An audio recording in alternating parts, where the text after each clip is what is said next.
Kembali lagi di PHP Penyuluh Hukum Pertama bersama saya Dewa dari Kantor Wilayah Kementerian Hukum dan Hak Asasi Manusia Nusa Tenggara Barat.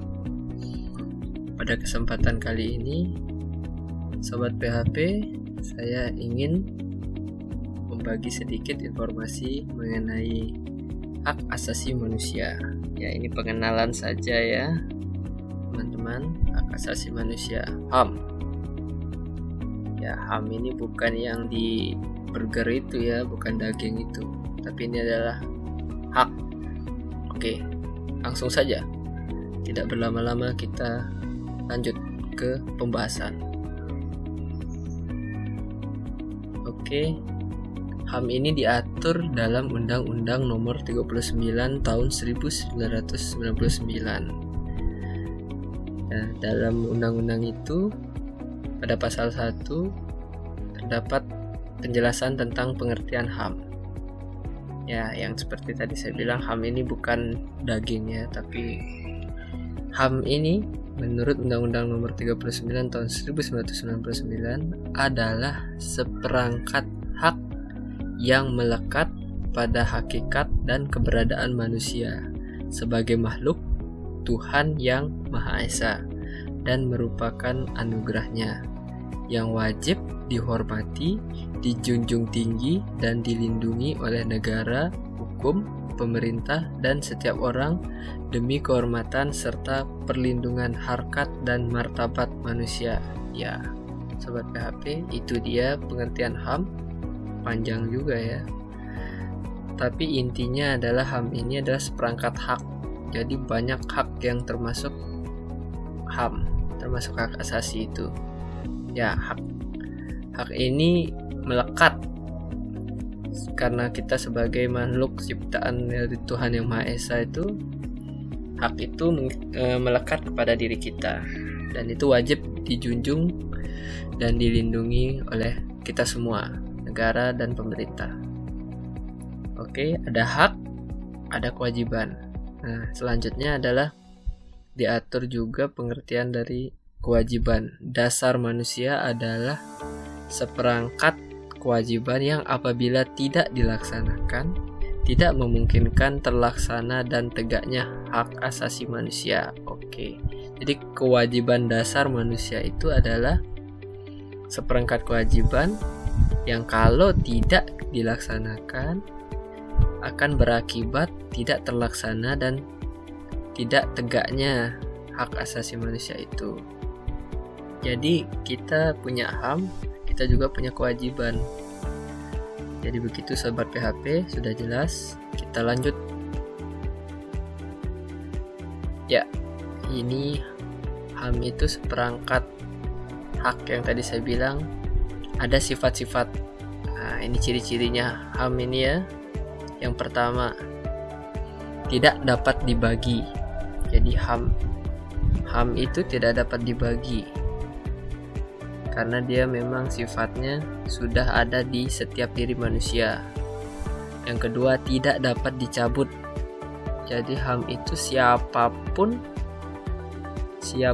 mau jabatannya dia apapun, mau dia kepala presiden, kepala negara, atau siapapun di dunia ini tidak dapat mencabut HAM itu, karena itu langsung dari Tuhan yang Maha Esa.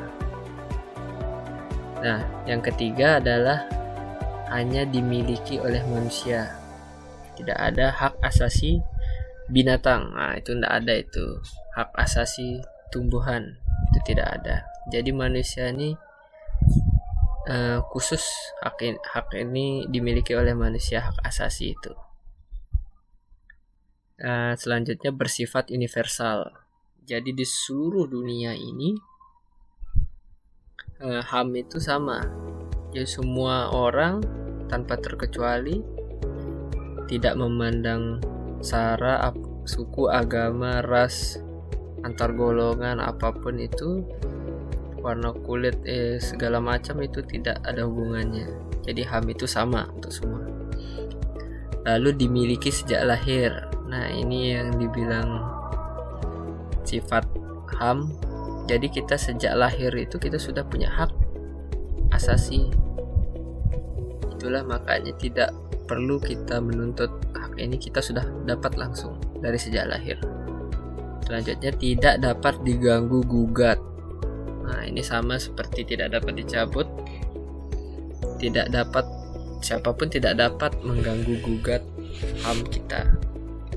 Jadi kita tuh punya hak penuh terhadap HAM kita.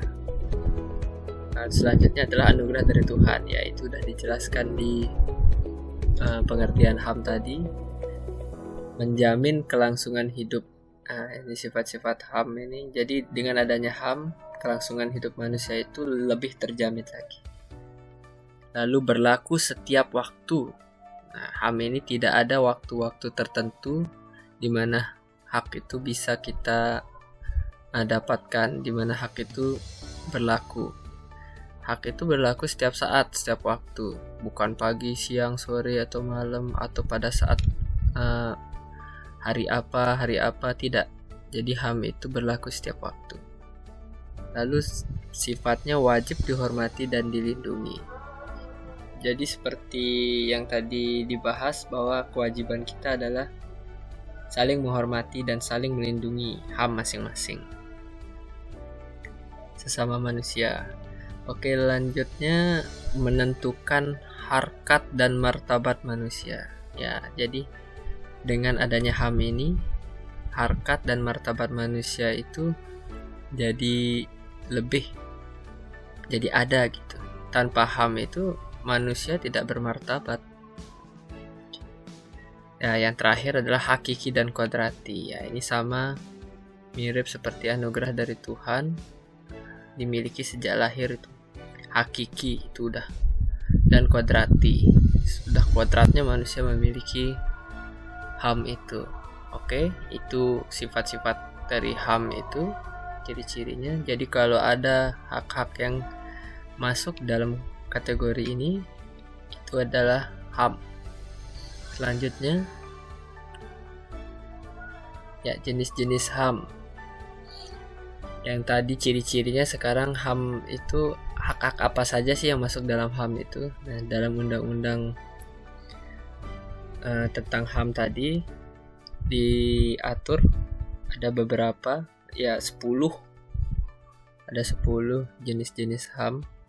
Yang pertama adalah hak untuk hidup, itu diatur dalam pasal 9. Jadi setiap manusia itu berhak untuk hidup.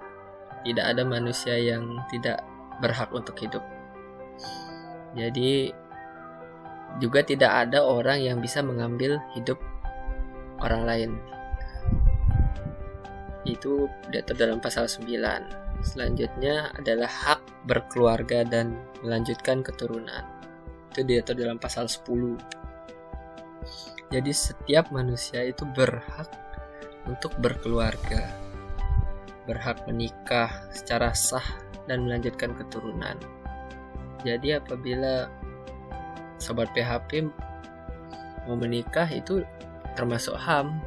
Tidak ada yang bisa mencegah pernikahan itu, asalkan memang sudah sesuai dengan peraturan undang-undangan yang berlaku tentang perkawinan misalnya, atau syarat-syaratnya sudah terpenuhi, jadi tidak bisa dicegah.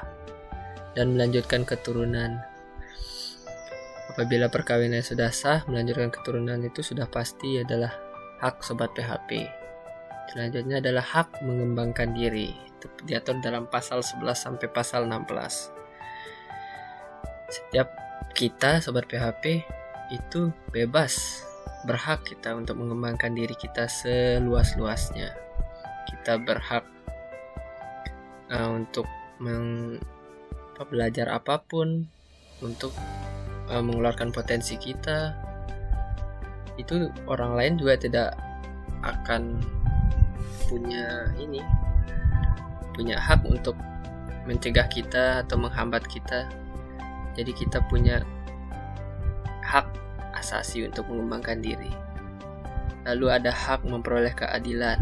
Ya, ini sudah barang tentu, karena kita di Indonesia pun adalah negara hukum. negara hukum. Jadi keadilan itu adalah tujuan dari hukum.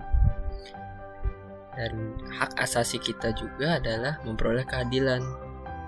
Jadi setiap manusia kita, sobat PHP, itu berhak memperoleh keadilan. Jadi adil, diperlakukan sama, tidak diskriminasi. Kalau kita bekerja A sebanyak B dan orang juga bekerja jenis A sebanyak B, itu wajib dibayar dengan upah yang sama. Misalnya itu contoh dari adil. Ya, selanjutnya ada hak atas kebebasan pribadi. Ya, ada itu diatur dalam pasal 20 sampai 27. Kita dalam sebagai pribadi, sobat PHP, kita punya HAM. Kita bebas untuk mengeluarkan pendapat kita. Kita berhak untuk menganut kepercayaan kita, agama kita, dan beribadah. Itu adalah termasuk hak atas kebebasan pribadi. Ada lagi hak atas rasa aman, itu pasal 28 sampai pasal 35 diatur di sana. Jadi kita juga berhak atas rasa aman. Kita berhak merasa aman, merasa nyaman dalam kehidupan kita. Jadi orang tidak boleh mengancam rasa aman kita. Maka dari itu pemerintah, negara juga hadir untuk melindungi masyarakat. Mungkin bisa melalui tugas dari aparat, polisian misalnya. Itu adalah sebagai cara untuk melindungi HAM kita untuk rasa aman. Ada hak atas kesejahteraan.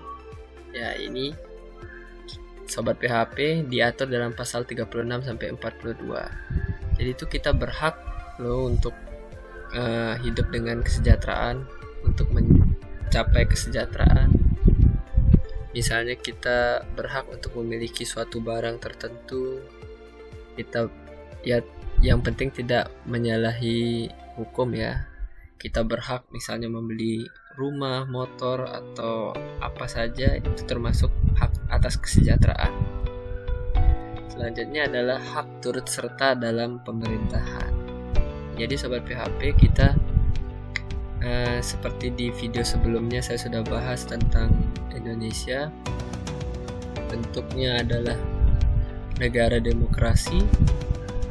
Jadi kita semua sobat PHP berhak untuk turut serta dalam pemerintahan. Dalam arti begini, negara demokrasi itu adalah dari rakyat, oleh rakyat, dan untuk rakyat.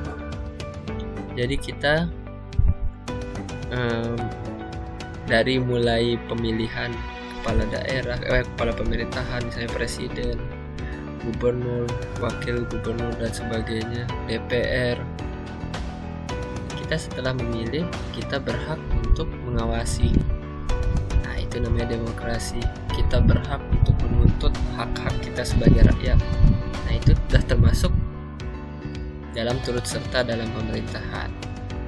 Kita berhak untuk berdemo, untuk menyampaikan pendapat kita, tentunya sesuai dengan aturan dan tidak melanggar hak-hak orang. Nah, itu turut serta dalam pemerintahan, itu termasuk pasal 43 dan sampai dengan pasal 44.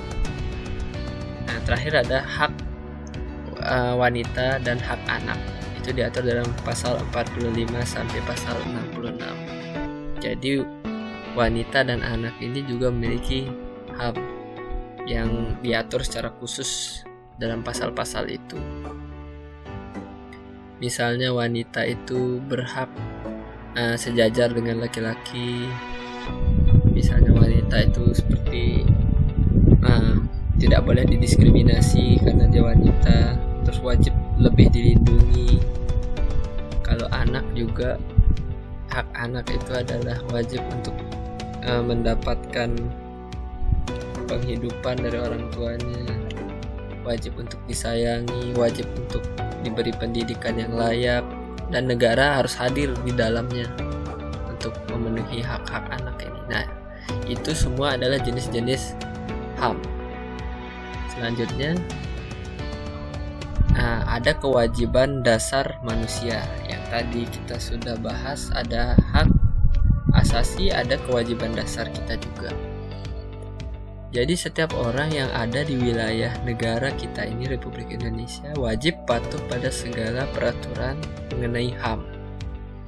Nah, jadi kita harus juga menghormati HAM orang. Wajib dengan menjunjung tinggi moral, etika, dan tata tertib kehidupan bermasyarakat, berbangsa, dan bernegara. Jadi jangan sampai kita terlalu menonjolkan HAM kita sehingga kita bersinggungan tidak menghormati HAM orang, apalagi melanggar moral dan etika, karena negara kita adalah negara yang sangat menjunjung tinggi moral dan etika. Setiap HAM seseorang menimbulkan kewajiban dasar dan tanggung jawab untuk menghormati HAM orang lain. Nah, ini berlaku timbal balik. Dari awal saya sudah sampaikan bahwa ini adalah timbal balik hak dan kewajiban. Nah, dalam menjalankan hak dan kebebasannya, setiap orang wajib tunduk pada pembatasan yang ditetapkan oleh undang-undang. Jadi hak dan kebebasan itu sebenarnya tidak mutlak adanya, tapi tetap tunduk pada pembatasan-pembatasan lain dalam undang-undang, karena negara hadir untuk memenuhi hak dan kebebasan seluruh warganya. Jadi untuk dalam rangka itu, jadi dibuat pembatasan-pembatasan. Nah, itu untuk menjamin pengakuan serta penghormatan atas hak dan kebebasan orang lain, dan untuk memenuhi tuntutan yang adil sesuai dengan pertimbangan moral, keamanan, ketertiban umum dalam suatu masyarakat yang demokratis. Ini diatur dalam pasal 67 sampai pasal 70. Nah, apa sekarang pemerintah kewajiban dan tanggung jawabnya apa? Ya, pemerintah wajib dan bertanggung jawab menghormati, melindungi, menegakkan dan memajukan HAM yang diatur dalam undang-undang, peraturan perundang-undangan lain, dan hukum internasional tentang HAM. Selanjutnya, negara juga wajib mengimplementasi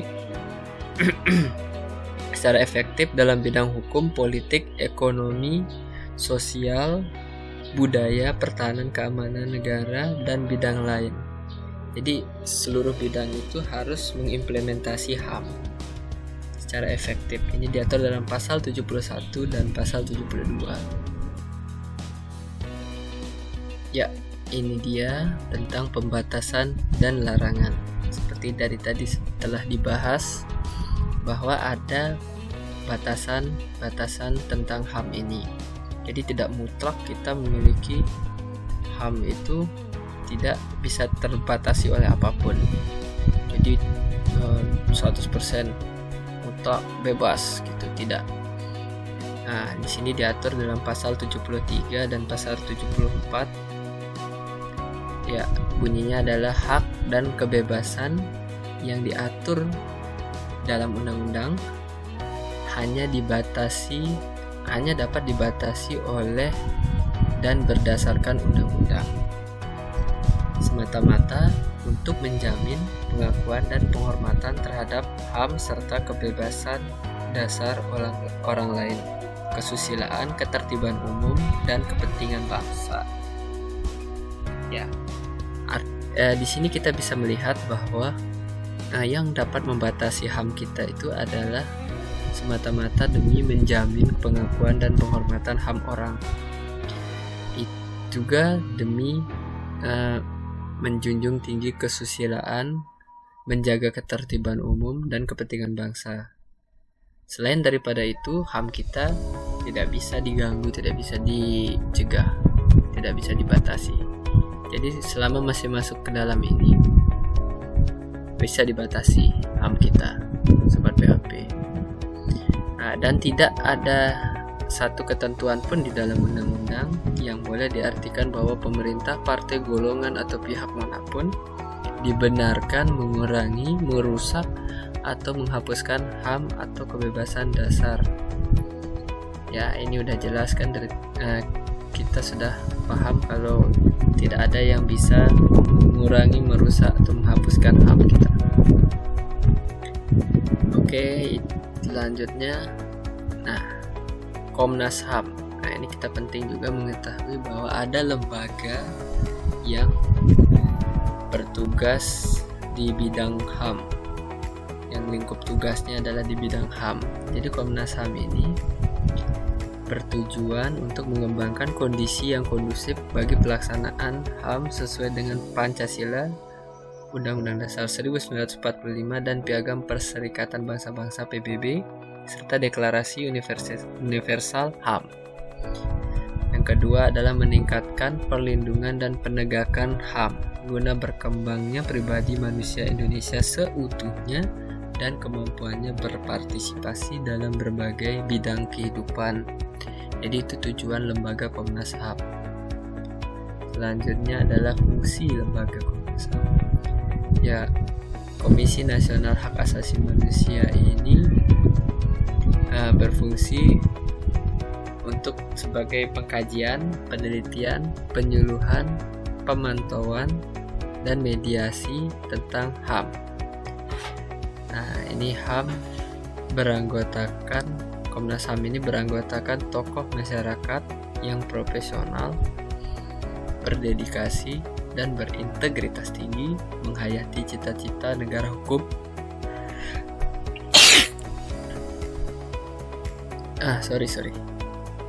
Sorry saya bersin sobat PHP. Dan negara kesejahteraan yang berintikan keadilan, menghormati HAM, dan kewajiban dasar manusia. Komnas HAM berkedudukan di ibu kota negara Republik Indonesia, dan perwakilan Komnas HAM dapat didirikan di daerah. Ini diatur dalam pasal 76 sampai pasal 79. Ya, salah satu tugas Komnas HAM adalah menerima laporan pengaduan. Ya, ini saya screenshot laporan penerimaan aduan Komnas HAM RI di periode Juli kemarin, Juli 2020. Totalnya ada 157 aduan dengan klasifikasi korban 3 tertinggi adalah individu 74, orang perseorangan, kelompok masyarakat 35, dan individu profesi 16. Di sini bisa kita lihat grafiknya per daerah. Terlihat di sini, bisa dilihat sendiri sobat PHP. Di seluruh wilayah rata-rata terdapat pengaduan HAM. Jadi bagus juga sih masyarakat mulai melek tentang HAM. Jadi laporan ini bisa diartikan bahwa masyarakat sudah tahu dan sudah memahami tentang HAM. Tapi di sisi lain, terjadinya pelanggaran HAM berarti ada orang-orang yang tidak tahu dan tidak memahami HAM sehingga terjadi pelanggaran. Selanjutnya, ini penting partisipasi dari masyarakat. Diatur dalam pasal 100 sampai pasal 103 bahwa setiap orang, kelompok, organisasi politik, organisasi masyarakat, lembaga swadaya masyarakat, atau lembaga kemasyarakatan lainnya berhak berpartisipasi dalam perlindungan, penegakan, dan pemajuan HAM. Jadi semuanya berhak berpartisipasi. Selanjutnya berhak juga menyampaikan laporan atas terjadinya pelanggaran HAM kepada Komnas HAM atau lembaga lain yang berwenang dalam rangka perlindungan, penegakan, dan pemajuan HAM. Terus selanjutnya semuanya tadi itu berhak untuk mengajukan usulan mengenai perumusan dan kebijakan yang berkaitan dengan HAM kepada Komnas HAM dan atau lembaga lainnya. Jadi sobat PHP juga bisa loh untuk mengajukan usulan mengenai bagaimana pengaturan perumusan kebijakan yang berkaitan dengan HAM itu, Sobat PHP bisa mengajukan ke Komnas HAM atau lembaga lainnya, misalnya DPR, ya bisa, Sobat PHP bisa. Karena ya selain terakhir, setiap orang, kelompok, organisasi politik, organisasi masyarakat, lembaga swadaya masyarakat, perguruan tinggi, lembaga studi, atau lembaga kemasyarakatan lainnya, baik secara sendiri-sendiri maupun bekerja sama dengan Komnas HAM, dapat melakukan penelitian, pendidikan, dan penyebarluasan informasi mengenai HAM. Jadi kita Sobat PHP memang seharusnya menyebarluaskan informasi mengenai HAM. Sobat PHP bisa juga untuk meneliti tentang HAM, ya seperti video ini juga saya sebagai penyuluh hukum menyebarluaskan informasi tentang HAM. Ya ini kita sebagai manusia berkewajiban untuk menyebarluaskan informasi tentang HAM ini agar setiap masyarakat, semua orang bisa mengetahui dan memahami, sehingga apa yang diharapkan yaitu perlindungan HAM, penegakan dan pemajuan HAM itu bisa tercapai. Baik, terima kasih atas waktunya dalam menonton video ini. Semoga kita selalu dalam lindungannya. Salam sehat dalam masa pandemi ini. Tetap positif. Sampai jumpa pada episode berikutnya.